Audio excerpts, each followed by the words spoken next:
Hi there and welcome back to another session of accountancy with me Vishwanath sir for the 12th standard. Right now we are at this chapter which is known as dissolution of a partnership firm.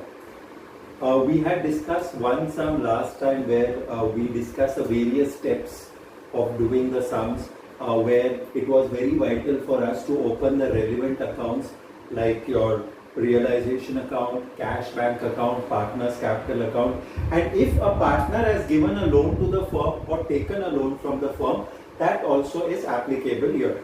Okay, so that also is put forward here. So today's regime would be to go through another sum to understand certain aspects of it further so that we gain some competency and we start mastering this topic in and out. But of course very necessary is that whatever instructions are given you have to follow that and practice a little bit on your own. Okay, because this is a very vital period for you. It is your board exams and you need to focus and concentrate on doing the right things at the right time. Okay, so here we take up another sum where there are three partners A, B and C, and as usual I'll guide you through the sum.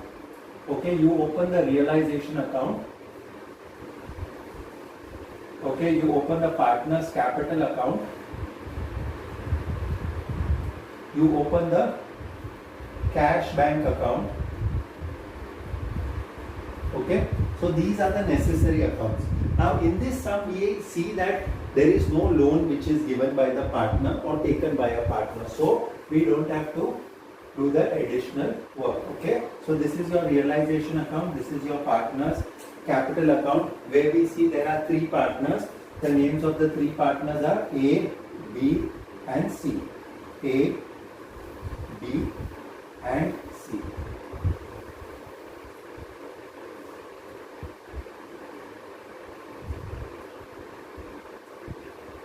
Okay, and your normal cash bank account. So what are we doing in this sum? We are opening three accounts. Okay, we are opening three accounts: realization account, cash bank account and partner's capital account. So your first step is completely clear.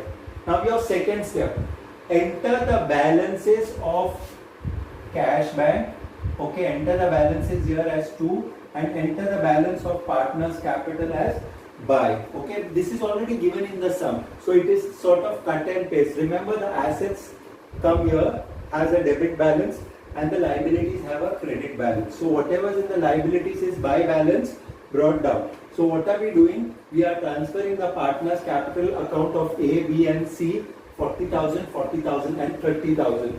While as your cash bank account, what are we going to do? We are going to transfer it here as two balance brought down 1,000 rupees. Whatever is given in the sum, we will put as it is. So our second step is also over. There is no general reserve, so we don't have to bother. Now the next step, you are going to transfer all the assets here. Okay, so you write here two sundry assets.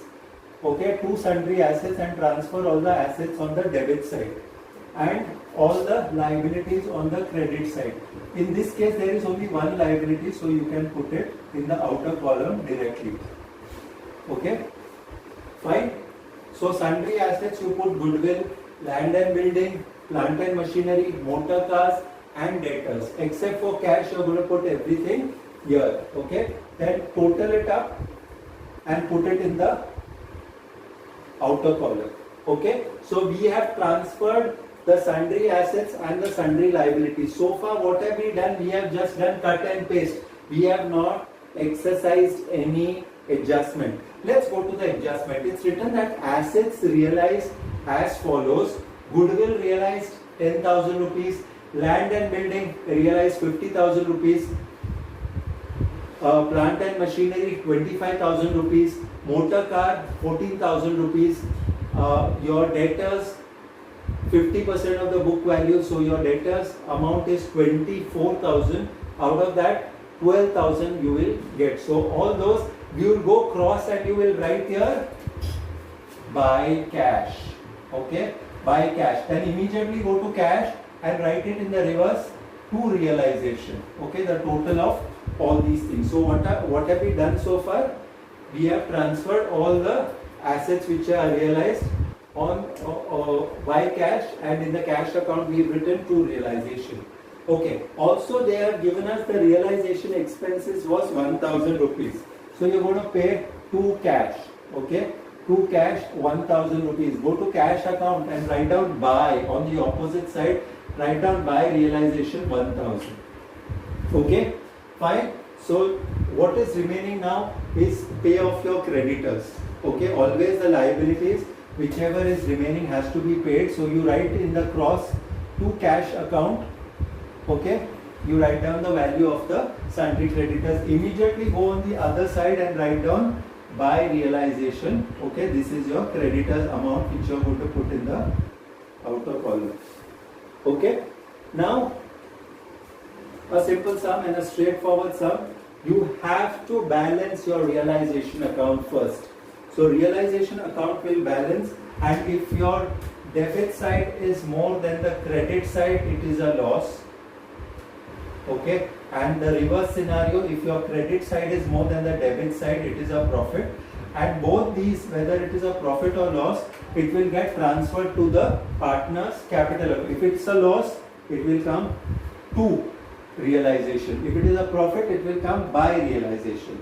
Okay, then you have to balance your cash bank account. It can be to cash or it can be by cash.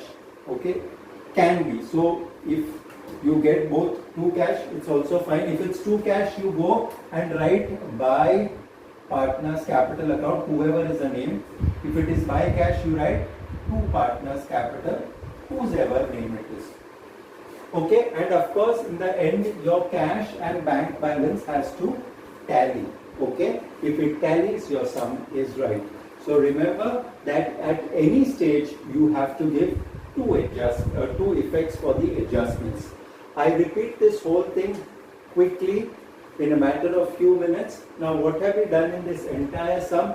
Your first step, what you did was that you opened three accounts. That is your realization account, cash bank account and partner's capital account. That was the first step which you did. Okay, there were three partners, so you did 3 columns here, 3 columns here. That was step number 1. Step number 2 was to check whether there's any general reserve. If that was there, you would have transferred it to the credit side of the partner's capital.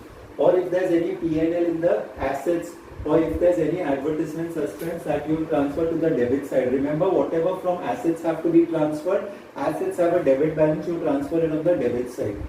Okay, and liabilities have a credit balance, so you transfer it on the credit side. Okay, next, transfer all the assets on the debit side of your part. Of course, don't forget to put your balance of cash bank. Okay, cash bank, you will write your to balance brought down, and your partner's capital, you write to balance brought down in this particular line. Okay, after this, transfer all the assets on the debit side. Transfer all the assets. In this case, you have to transfer goodwill, land and building, plant and machinery, motor car and debtors. Except for cash, you will transfer everything on the debit side of your realization account. Next step, go to the credit side where sundry liabilities is there. Only one item is there, that is creditors. Transfer it, that is 25,000, which is given in the sum. So you transfer it there. Okay. Yeah, that's about it. Pay off the creditors if any assets are realized. Buy cash if any partner takes over any asset, it will be by partner's capital account. Next step is to wind up. Balance your realization account. If your credit side is greater than the debit side, it's a profit. If your debit side is greater than the credit side, it is a loss. Okay, transfer it to the partner's capital. Balance your partner's capital with the difference going to cash or by cash. Transfer it to the cash account, and the cash account has to tally. If the cash account tallies, the sum is absolutely right. Okay, kindly do this sum as an assignment. Thank you so much. This is Vishwanath sir signing off.